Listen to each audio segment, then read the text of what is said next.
তাহলে দেখো প্রবলেমটাতে বলা আছে a plus 1/a equals to 5 হয়, তবে a cube plus 1/a cube সমান কত?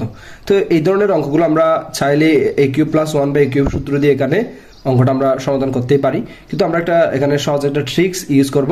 সেটা হচ্ছে কিরকম, দেখো এই যে a প্লাস 1/a টাইপের যে মানটা আমাদের দেখতে হবে 5, এই 5 সংখ্যাটা আমরা বসাবো, তার সাথে একটা সংখ্যা গুণ করবো। সেটা হচ্ছে কি, যে 5 সংখ্যাটি দেওয়া থাকবে তার আবার বর্গ করবো আমরা, 5 এর কত বর্গ, মাইনাস এই 5 এর বর্গ থেকে এখানে কিউব আছে যেহেতু সেজন্য 3 বিয়োগ করবো, তাহলে সংখ্যাটা হয়ে যাবে আমাদের এরকম। তাহলে আমি আবার একবার বলতেছি, দেখো প্রথমত যে সংখ্যাটি দেওয়া থাকবে সেই সংখ্যাটি বসাবো, আবার সেই সংখ্যাটির বর্গ থেকে 3 বিয়োগ করবো, সেই সংখ্যাটির বর্গ থেকে 3 বিয়োগ করবো। তাহলে এই জায়গায় 7 দেওয়া থাকতো, 7 গুণ করতাম, 7 এর বর্গ থেকে 3 বিয়োগ করতাম, এরকম করে। তাহলে 5 স্কোয়ার মানে 25 থেকে 3 বিয়োগ করলে হচ্ছে 22, দেন 22 এর সাথে 5 গুণ করলে হচ্ছে কত, 110। এটা হচ্ছে আমাদের রাইট আনসার।